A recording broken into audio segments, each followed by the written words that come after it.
आज की कहानी में उज्जैन के साहिबजादे यानी कि आपराधिक लिस्ट में अव्वल नंबर पर आने वाले दुर्लभ कश्यप की कहानी हम आपको सुनाएंगे। वो दुर्लभ कश्यप जो सर पे गोल टीका लगाता था, वो दुर्लभ कश्यप जो बड़े बड़े बाल रखता था, वो दुर्लभ कश्यप जो कानों में बाली पहनता था, वो दुर्लभ कश्यप जो आंखों में सुरमा लगाता था, और वो दुर्लभ कश्यप जो सोशल मीडिया पर धमकियों की पोस्ट डालता था और उसके साथ कई सारे युवा चलते गए। दरअसल कहानी फेसबुक से शुरू होती है। फेसबुक पर दुर्लभ कश्यप के जो आदमी थे, दुर्लभ कश्यप गैंग के जो सदस्य थे, वो लगातार अपराधों की पोस्ट डालते थे और खुले आम चुनौती देते थे कि अगर कहीं पे लड़ाई झगड़ा हो तो आप हमसे सीधा कांटेक्ट कर लीजिए।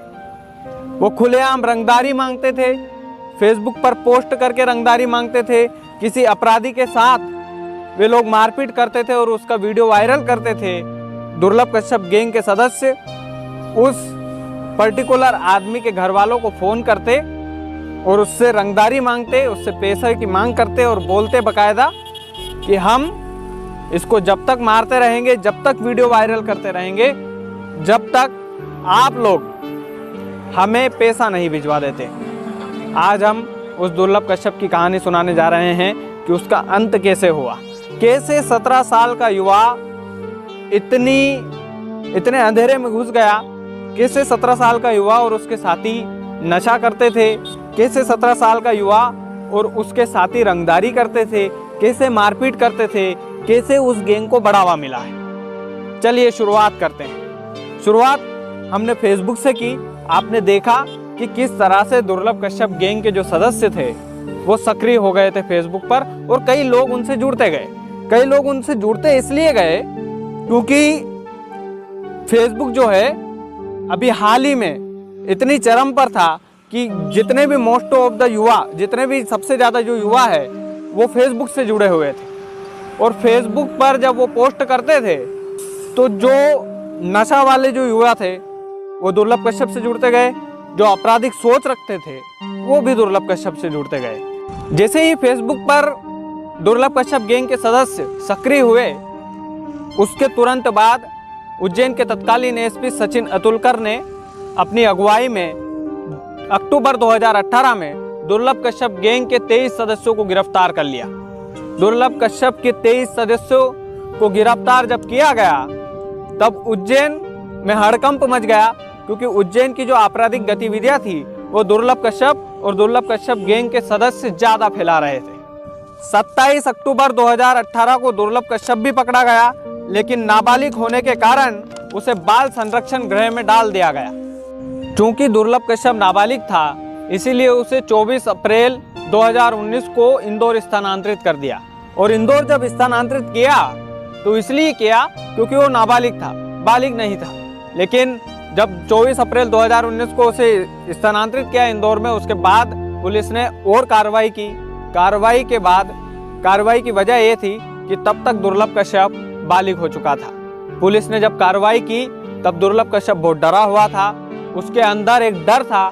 डर इस बात का था कि कहीं लोग मुझे मार ना दे, क्योंकि दुर्लभ कश्यप ने अपनी उम्र से ज़्यादा दुश्मनी पाल ली थी।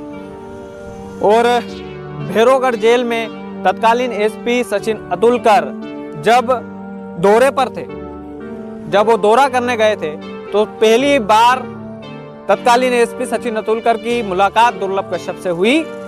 दुर्लभ कश्यप से जब सचिन अतुलकर की मुलाकात होती है तब सचिन अतुलकर दुर्लभ कश्यप को समझाते हैं कि बेटा, उम्र से ज़्यादा दुश्मनी तूने पाल ली है तो जेल में रहेगा तो बचकर रहेगा, अगर जेल से छूटा तो मारा जाएगा।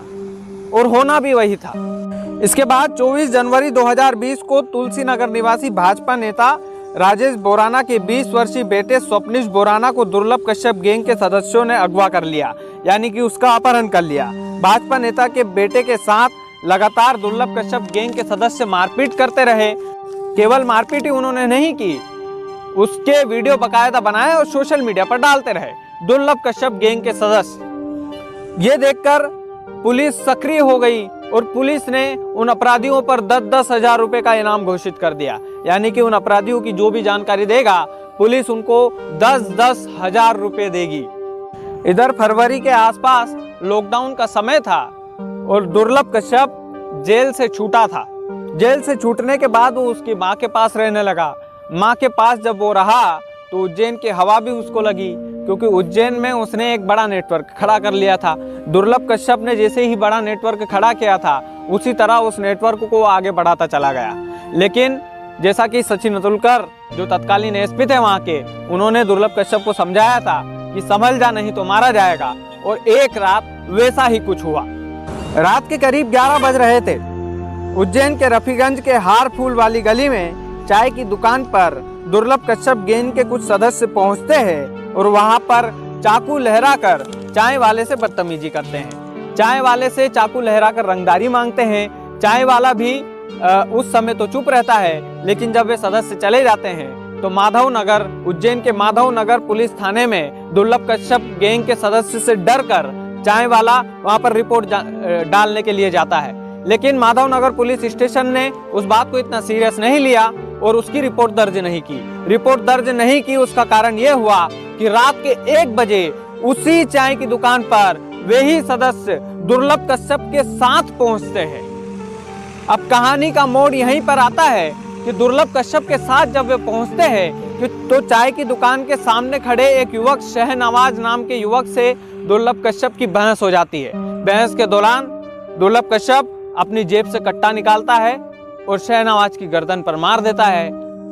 जब जैसे ही गोली गर्दन पर लगती है शहनवाज वहीं गिर जाता है। शहनवाज के कुछ साथी जो थे वो दुर्लभ कश्यप को घेर कर मारपीट करने लगते हैं, चाकू से वार करना शुरू करते हैं और ये देखकर दुर्लभ कश्यप के जितने भी साथी थे वो फरार हो जाते हैं। दुर्लभ कश्यप को अकेला छोड़कर, चाय की टपरी के सामने अकेला छोड़कर उसके तमाम साथी फरार हो जाते हैं।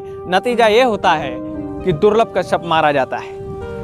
ऐसा युवा जो अपराध की दुनिया में अपने दोस्तों पर भरोसा करके अपराध की दुनिया में आया था, वो युवा अपने दोस्तों के साथ ना देने की वजह से एक गैंग के द्वारा घेर लिया जाता है और चाकू से गोद कर उसकी हत्या कर दी जाती है।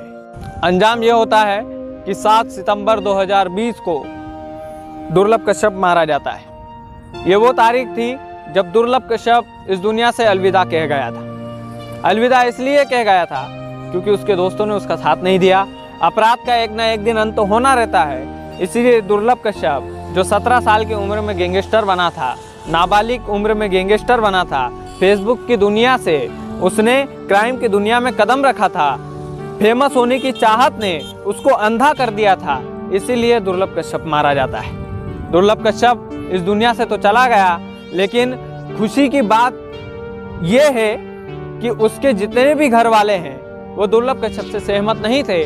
लेकिन दुख की बात यह है कि आज जितने भी युवा हैं वो दुर्लभ कश्यप जैसा बनना चाहते हैं, उसके जैसे हेयर स्टाइल रखना चाहते हैं, उसके जैसे कानों में बाली पहनना चाहते हैं, उसके जैसा तिलक लगाना चाहते हैं, उसका जैसा ड्रेसअप करना चाहते हैं, उसके जैसे आंखों में सूरमा लगाना चाहते हैं और दुर्लभ कश्यप जैसा व्यवहार करना चाहते हैं। ये गलत है, क्योंकि अपराध की दुनिया में जब कदम रखोगे तो एक ना एक दिन आपका भी अंत आएगा। तो दुर्लभ कश्यप को अपना आइडियल ना बनाए, आइडियल बनाए भगत सिंह को, जिसने 23 वर्ष की उम्र में फांसी का फंदा चूम लिया था।